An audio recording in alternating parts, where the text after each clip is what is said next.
What's happening, guys? I do welcome to my channel. It's Bob. I'm back again. So we're going to talk about Sinners today. So this film dropped on Good Friday, and the title itself, Sinners, means that these people are going against the will of God, because we all know what sin is, right? So this film is based on MBJ. So MBJ acts as two twins. One's called Stack, then one's called Smoke. Stack is the more risky one. He's the more flamboyant, charming one. He's got the white girl. While his Stack is more of an old school kind of guy, doesn't trust no one. He's a proper soldier that's just all about, his family. And he's just a genuinely nice person who's got a good part of him. And he's more risk averse, basically. So these guys come from Chicago and they come back to Mississippi. So this film is set in the 1930s in rural Mississippi. And you can imagine for a lot of African Americans how it was. So the opening scene has got this little kid called Little Sam. He's looking quite distraught and he's driving to this church. And as he pulls up to the church, he's holding whatever's left of the guitar. And he's got blood all over and he's got a massive scratch on his other side of the face. Then he gets into the church. It's a church service that's happening. It appears the bishop is his father. The father calls him to the front. He hugs him and he asks him to drop the guitar, to which he doesn't. And then it then shows the two twins. The two twins are standing in front of this old warehouse, and this white man comes and they make a transaction. So they buy this old mill, as they call it, and they're going to convert that into a jukebox.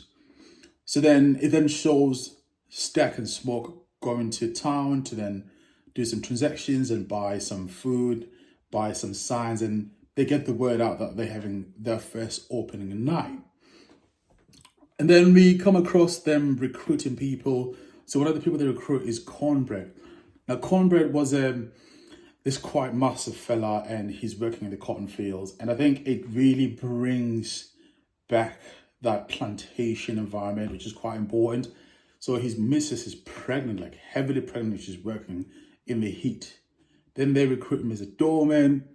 And then it then goes on to Mr. Lee, who is the Chinese man, who's Stack's, friend. They've got a very close relationship, so he hires them two, his wife, Mr. Lee's wife, as well as Mr. Lee.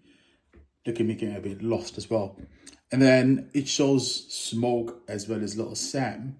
So Smoke and Little Sam, they're going to recruit this older African-American gentleman who's playing music by the train station. And I think this guy done a really, really good part. And his part was really touching because he was speaking about how he made a lot of money, but then through addictions to alcohol, he lost his money and he was willing to play just for Irish beer. So it kind of showed how these people were all dealing with post-slavery trauma in different ways. And so when you look at each person's life, you could sort of kind of see something about ourselves or someone that we know. I know people that have dealt with addiction. So it was a horror, it was a drama, it was an action-packed, it was a supernatural film. So it's got all these layers and you can't really get everything from the first time. You've really got to go watch it again. So anyways, they're able to recruit this old fella. And as they leave the train station, then Smoke sees his ex-missus. And so she is a quarter black, beautiful woman. And she's disappointed because Smoke left her. And so she says, what they did together in the bedroom. But in that time, if you're a black man with a white woman, the KKK would attack you. So then, he cuts her off and says, listen, just go home. And then we then see now Stack. So Stack drives to this grave, and this grave's got a little stone with a little fingerprint or a little handprint. And obviously you can make out that that's probably his child that's passed on. And that shows a different side of Stack, which is what I was saying before, that the two twins are different. So Stack is more of a closed book, is more level-headed, while Smoke is the more risky one who told, told Smoke, let's move back from Chicago. And it seems like in Chicago, they were robbing a lot of banks and whatnot, etc., etc. So it was always going to be Smoke's idea to open the mill or the club. So now we go back to Stack. So like this woman comes out from this old little store, and she's dressed as if she's an African Yoruba priestess, and she's a root worker, and you can tell there's some sort of like loss and pain that's exposed in this scene. She's feeling the pain and surprised that he's back, and you can tell that these two have had something quite meaningful. And then so they have a bit of an interaction, and and all that sort of stuff. Now it then moves on to the club being opened. Then we can see the club is vibrant. A lot of folks have come, and you can tell the way the folks came on that night. It was like a welcome distraction from the everyday life of poverty, everyday life of hardship. They just wanted to enjoy, and that was very evident in this scene. Just how overboard they went in terms of celebrating. So then, like, as we move on through here, the African Yoruba priestess, so she then is narrating this scene where, like, we see now little Sam come into play and start to play music. Now, going back to the start, when his father was speaking to him when he came to church. So going back to the beginning of the film, his father tells him, "I need you to come to the service tomorrow." Then little Sam says, "Yes, I will come, but I've got to go and play some music." His father warns him and says, "Son, if you keep dancing with the devil, one day he's going to follow you home." And so now we cut to little Sam. He's now playing his guitar. He's got this fantastic guitar, very beautiful. And that lady, the African priestess, I forgot, what was her name again? Do you know what? I'm messing up the names. Let me just, give me 1 second. Yeah, so the African priestess is called Annie. So Annie then comes into play. She's now narrating. She's saying that music can open up the veil, and it can go to the future as well as it can go to the past. And this is the important part, because little Sammy then conjures up the vampires to come into that location. Now, I didn't speak about the vampires before, but you guys can go watch the film. I'm not going to expose the whole film for you guys to see. So little Sam, because I think, number one, he's got talent. He's still young. He's pure. That really attracted the vampire to him, because it knew that this person still got a long life. And he's young as well. He's got that innocence and that talent. I can use him. So it's quite interesting, because when he's playing it now, we're taken into a different sort of perception of reality. The mill itself physically has got the wooden walls, so from outside you can't see. But then in that other realm, where the veil has been then torn, we're seeing it from the eyes of the vampires. So the vampires are now seeing all spirits that have been conjured by that music, as well as new spirits. So we're seeing, we saw, like, I think it was a Nigerian Benin type of figure that was dressed in this, like, I don't know, attire, dancing around. We've seen an old Chinese lady that was dancing as well. We've seen like an old Chinese warrior dancing.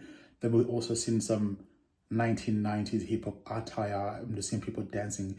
We've seen a ballerina dancing as well. So it's showing that music can, make you travel to the future as well as to the past, and it can call spirits to you. So music is a very powerful tool. All right. So little Simon then brings them over, as you guys can see with the pictures. And then we see that interaction, that first interaction, when the vampires speak to the twins. And they're like, "Oh, we want to spend some money with just some folks." And they've also got instruments as well. So they came under the guise of having instruments and all that sort of stuff. Now, what was quite interesting about these vampires is they could just change when they wanted to. They were very advanced. They could, just appear normal, appear innocent, and they'd always ask for consent. They'll always ask for consent. "Can I come in?" And it's the same strategy which Remick used on Joanne and her husband, right? Remember when Remick went to Joanne's house and knocked and said, "I've been in trouble. People are after me. Can I come in?" And then she let him in. And then the other Red Indians came and said, "Have you seen this man? Because if you have, you don't let him in. If you have, let us know." So that's one thing about the devil. The devil will always ask for consent. and we give them consent every single day. As I said, guys, this is a Christian review, pretty much. So there was a lot of spiritual layers to it. So anyways, they have an interaction, they're not let in, and then when they're not let in, then we see Stack.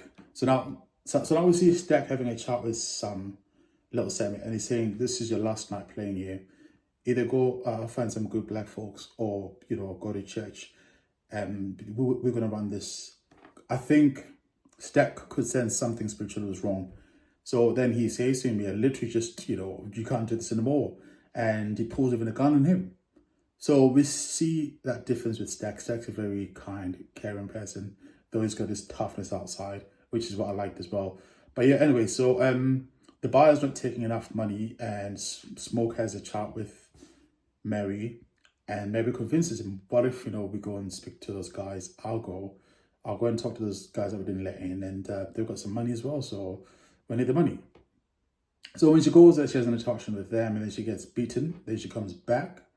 Then when she comes back, she seems just possessed. The way she's moving, walking, you can just tell. So anyways, she takes Smoke into a room, and they, have a physical interaction. Then she bites him. So when she bites him, the guys hear a scream, and then they go in there and they see the brothers obviously dying, and Smoke does what he does. I'm getting confused with the names. So Smoke does what he does. He powers her, but she doesn't die. She gets up, runs out. That's when now really starts setting in. So now I'm going to fast forward, guys. So then, they take out Smoke. No, they take out Stack. See what I mean? I'm getting confused with the names. They take out Stack because Stack has been beaten. So Mary advises that she take him out just in case he might change as well, because Mary's obviously changed. So they take out Stack, and then obviously I've forgotten a few things. It's all over the place. So guys, forgive me for not being perfect. So basically, so they take out Stack, and Stack comes back with the other guys, Remick and all that, and they have an interaction, and Stack is like, "Listen, I can't do this without you. I need you on this side." And it's a shame though, because you can tell that it hurts Smoke quite a lot. Then next thing what happens is the vampires then come in, they have a massive fight, then you've got Stack fighting against Smoke. And at one point, Stack was overcoming Smoke, and he tries to bite him, but he can't. So I like that. And they fight a bit more, and Smoke had one over Stack. He was going to stab him in the heart, but then he stops himself and he says, "Sorry, I couldn't protect you." And, that's very, very, very quite painful moment. And Mary also passes on as well, and, Smoke has to stab her in the heart as promised as well. So there is quite a lot. I've really butchered it a little bit. Then the end is quite interesting. Little Sammy, he's about to be beaten up by Remick. And what's interesting with little Sammy, he remembers what the father said. And he starts praying, "Our Father who art in heaven." Now, Remick starts praying the prayer as well. Now, what was quite demonic as well, and I think Remick was an agent of Satan, is Remick say that, men and beast are one, men and female are one, as in it's all conjoined, it's all just one thing. And I was just like, that's definitely an antichrist type of philosophy. So that was quite an eye opener, and there's just so many layers, man. Like literally, I'm gonna watch it for the second time today, maybe. And then what else do we see? So Remick then baptizes him. He literally baptized him, and the crowd comes out as well. They're all now vampires, and they're all just in a frenzy. Then little Sammy, he bashes Remick with a guitar on the head. The guitar had a metallic disc thing, and it smashes his face half open, and they have this little tussle, and Remick is about to bite him, and then here comes Smoke. Smoke just pierces his heart with a stick, and basically the sun comes up. You can see the sun coming up in the horizon, and it's just that symbolic battle between good and evil, between light and darkness. And then they start burning, and they start, they start melting away pretty much. And then Smoke tells little Sammy to get the car and go home, and which he does, which then goes back to that church scene that we seen in the start of the film. And then Smoke then waits because he knew that that rich white guy was going to come back with his friends, which he does from the clan, and then he shoots them all, but he also gets shot in the process. And then before he passes on, then he sees his Mrs. Annie and his child as well, and he transcends to the other realm.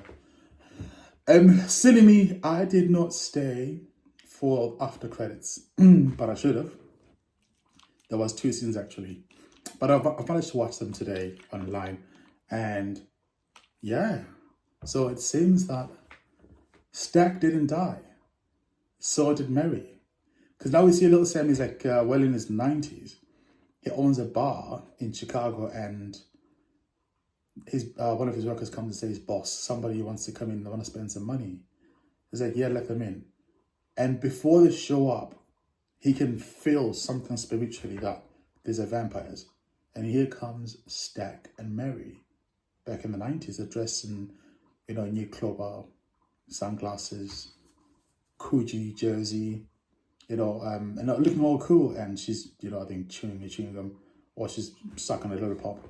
But yeah, what was quite interesting was the interaction.